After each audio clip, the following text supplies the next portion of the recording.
Excellencies, ladies and gentlemen, may I welcome you all to this signing ceremony at the conclusion of the Sudan-South Sudan negotiations, which have been taking place here in Addis Ababa. We will soon enter the stage of signing the documents, which have been negotiated over quite a long period by the parties, now the government of Sudan and the government of South Sudan. But you will all recall that prior to the cessation of South Sudan, the government of Sudan then passed a referendum law, and in that law it made provision for the negotiation of post-referendum issues, preparing the then CPA partners, the Sudan People's Liberation Movement and the government of Sudan, for the event, if that's the way the referendum turned out, of the secession of Southern Sudan to become South Sudan. The parties then met and agreed on a process of negotiations, identifying various issues that they needed to reach agreements on in order to prepare for the future. Excellencies, during these negotiations, which began in 2010, the parties have entered into several agreements. Indeed, they have signed a number of those agreements. Many of these agreements relate to the security relations and arrangements that would govern the relationship between the two states. So you will see that it is reflected, Your Excellencies, in the cooperation agreement that Their Excellencies, the Presidents of Sudan and South Sudan, are going to sign, that the parties have already entered into a number of agreements on security matters, and these agreements make arrangements in particular for peaceful relations between the two states, for ceasing and abstaining from any hostile acts that would undermine the other state. The parties, Your Excellencies, have been informed by the principle that they desire to see two viable states emerging out of the cessation of South Sudan. So they have entered into a number of security agreements, including agreements establishing a joint political and security mechanism, which is operational and has been meeting. The parties also agreed on a safe, demilitarized border zone, which they are now in the process of activating, and they continue to engage on these matters. Later today, Your Excellencies, the parties will sign an agreement on security arrangements to consolidate the previous agreements and to contribute to a secure relationship between the two states.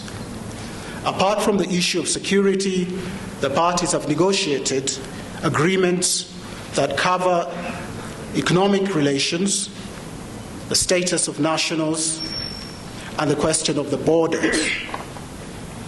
On the questions of the borders, Your Excellencies, you will recall that in the Comprehensive Peace Agreement, the parties entered into a commitment to demarcate the boundary between them. They have now negotiated and reached an agreement on that demarcation process, and they continue to engage each other to ensure that this boundary between them is demarcated. Your Excellencies, the parties have gone further than that and recognize that a boundary between them must not be a barrier between their peoples. The parties have therefore negotiated an agreement on the concept of what they would term a soft border, their desire to see a border between which the flow of humans, of trade, and indeed of animals is unhindered.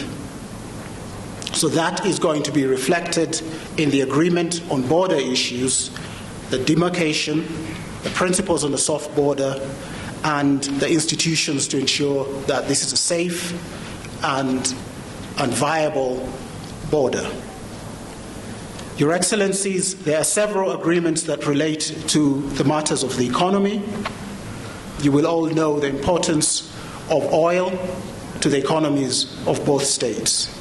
In the agreements that they will sign today, Your Excellencies, the parties are committing themselves to cooperate to ensure that the production, the processing, and the marketing of oil, particularly the oil that is produced in South Sudan, can reach the markets and therefore contribute to the economy of South Sudan. Because of the cessation of South Sudan, there were inevitably economic impacts for both states.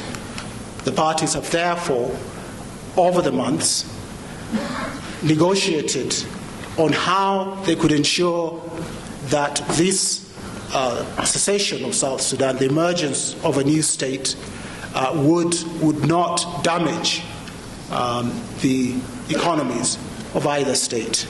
So in the oil agreement, there are other economic matters, including the agreement that the parties have reached on transitional financial arrangements, in which the government of South Sudan will contribute towards the cushioning of any shock that arises from the fact that the oil revenues to the government of Sudan would be reduced as a consequence of the separation.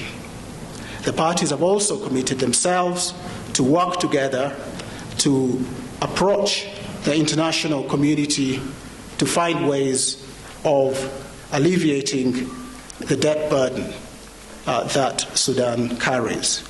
So there is a package on economic and oil issues that will be agreed to, and that will set the foundation for the economic viability of the two states. Your Excellencies, there are other agreements on the economy. The parties have looked into also the question of how to divide the assets and liabilities, and have reached consensus on that matter.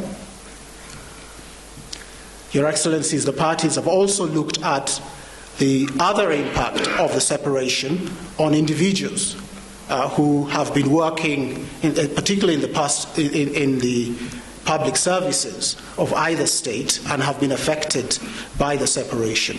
So there is going to be an agreement signed, a framework to facilitate the payment of post-service benefits to those individuals. Again, on the question of the economy, the parties have negotiated an agreement on the cooperation on central banking issues to ensure that the economies of the two countries and the management of matters of finance and monetary issues is coordinated, because the two economies of Sudan and South Sudan are very closely linked. And it's also for that reason that they have reached an agreement on trade and trade-related issues. And there are details that they will need to work out to ensure the flow of trade between the two countries for the benefit of their peoples. Your Excellencies, it was the desire of the two parties that the separation of South Sudan to become a new state would cause as little difference, would make as little difference as possible to the lives and livelihoods of their peoples.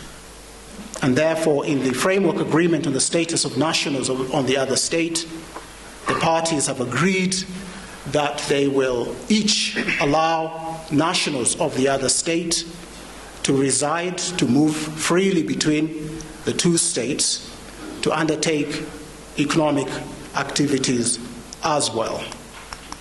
And so that is reflected in the concept of the freedoms that will attach to the nationals of each state.